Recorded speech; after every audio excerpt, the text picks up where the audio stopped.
Assalamualaikum warahmatullahi wabarakatuh.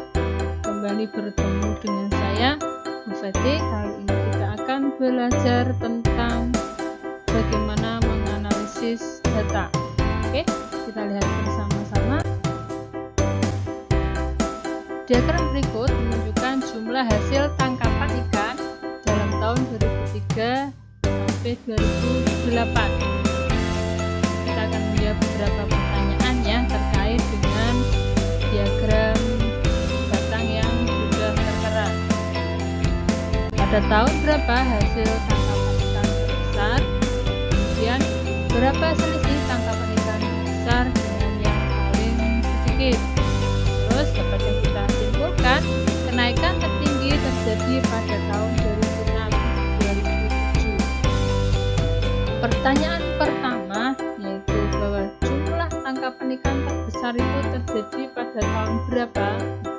Ini kita bisa lihat langsung pada diagram batang yang diketahui ya, dengan melihat frekuensi yang paling tinggi yaitu pada tahun 2007 sebanyak 5.000 ton. Nah, sedang pertanyaan kedua yaitu selisih tangkapan ikan terbanyak dan paling sedikit. Kita tidak bisa langsung menjawab hanya dengan melihat diagram batang, tapi kita sedikit menganalisis dari diagram batang yang sudah disajikan. Kita ketahui bahwa tangkapan ikan terbesar itu sebanyak 5.000 yaitu di tahun 2007, dan tangkapan yang paling sedikit ada pada tahun 2004 yaitu sebanyak 2.000 ton, sehingga selisihnya adalah 5.000 dikurangi 2.000 sebanyak 3.000 ton. Nah, kemudian yang ketiga, apakah kita bisa menyimpulkan kenaikan tertinggi terjadi pada tahun 2006 dan 2007? Ya, kalau kita melihat penyajian data diagram batangnya ya, dari 2003 ke 2004 turun, 2006 ke 2005 turun, 2007 ke 2008 turun ya. Sedangkan yang mengalami kenaikan yaitu dari tahun 2004 ke 2005. Berapa kenaikannya? Yaitu dari 2000 menjadi 4.000 ya, sebanyak 2.000 ton. Nah, sedangkan dari tahun 2006 sampai 2007 ini juga mengalami kenaikan dari 2.500 menjadi 5.000, maka kenaikannya adalah 2.500, sehingga kesimpulan bahwa kenaikan terjadi di tahun 2006-2007 itu bisa kita lakukan ya. Ya, contoh berikutnya, sini ada diagram yang menunjukkan jumlah kelahiran dari tahun 2001 sampai 2008 di desa Sukamakmur. Ya, sama seperti contoh sebelumnya, kita akan menjawab beberapa pertanyaan terkait dengan diagram garis yang sudah disajikan. Pada tahun berapa jumlah kelahiran tertinggi? Nah, ini kita bisa lihat langsung ke diagram garis yang disajikan, yaitu pada tahun 2008 paling tinggi sebanyak 25 angka kelahiran. Kemudian pertanyaan yang kedua, pada tahun 2008 terdapat 25 kelahiran. Maka dapatkah kita simpulkan pada tahun 2008 penduduk desa Sukamakmur bertambah 25 orang dibanding tahun 2007. Saja bisa ya, dengan adanya penambahan atau kelahiran sebanyak 25 anak, maka berarti penduduk desa Sukamakmur itu bertambah 25 orang lagi ya. Ya, kemudian yang ketiga, apa pendapat kalian tentang program keluarga berencana pada desa Sukamakmur? Kalau kalian perhatikan dari tahun 2001, 2002, 2003 sampai dengan 2008, ini grafik angka kelahiran di desa Sukamakmur cenderung naik ya. Maka saya bisa menyimpulkan bahwa program keluarga berencana di desa Sukamakmur belum berhasil. Kenapa? Karena terlihat dari jumlah kelahiran yang semakin meningkat dari tahun 2001 sampai 2008.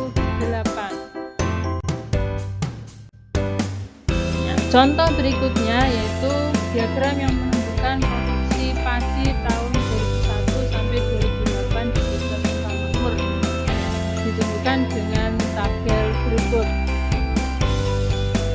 Nah, ini beberapa pertanyaan terkait dengan tabel hasil produksi Desa Sukamakmur. Pada tahun berapa hasil produksi tertinggi? Hasil produksi tertinggi terjadi pada tahun ini ya, menunjukkan frekuensi yang terbesar yaitu 420 ton. Jadi terjadi pada tahun 2008. Nah, kemudian pada tahun berapa penurunan terjadi secara drastis? Kita lihat, kita analisis data yang sudah disajikan. Kapan terjadi penurunan ya? Dari 2001 ke 2002 ini naik ya, bertambah. 2005 ke 2003 juga bertambah 300, kemudian 2003 ke 2004 ini juga bertambah, 2004 ke 2005 ini juga bertambah. Nah, dari 2005 ke 2006, nah ini yang mengalami penurunan. Nah, sekarang 2006 ke 2007 ini naik lagi, 2007 ke 2008 juga naik lagi. Jadi mengalami penurunan terjadi pada tahun 2006 ya. Nah, yaitu berapa penurunannya? Sebanyak 380 menjadi 225 ton. Jadi sebanyak 155 ton. Nah, kemudian menurutmu apa yang terjadi pada tahun 2006 ya, sehingga terjadi penurunan produksi padi? Kira-kira faktor-faktor apa yang menyebabkan tentang naik dan turunnya produksi padi? Bisa karena kemarau yang panjang, serangan hama, atau sistem irigasinya yang kurang baik. Karena bisa mencari faktor lain yang menyebabkan yang menjadi faktor penyebab naik turunnya produksi padi ya. Silakan bisa dicari selain ketiga ini ya. Berikutnya tentang diagram kesukaan dari 25 siswa ya, yang mana 16% ini suka memasak, 36% suka membaca, 28% suka menulis, dan menari sebanyak 20%. Nah, berapa banyak siswa yang suka membaca? Yang suka membaca ini ada 36%. Karena total siswanya ada 25 anak, maka yang suka membaca 26 per 100 kali 25 ya, 29 anak. Jadi banyak siswa yang suka membaca ada 25 siswa. Nah, kalian bisa mencari lagi banyak siswa yang suka memasak ada berapa, yang menulis berapa, dan yang menari juga berapa. Silahkan bisa dicari ya. Nah, semoga materi kali ini bisa kalian pahami sedikit tentang analisis data, baik dari data yang berupa diagram kotak, diagram garis, tabel, maupun diagram lingkaran. Semoga bisa kalian pahami, dan kita akhiri dengan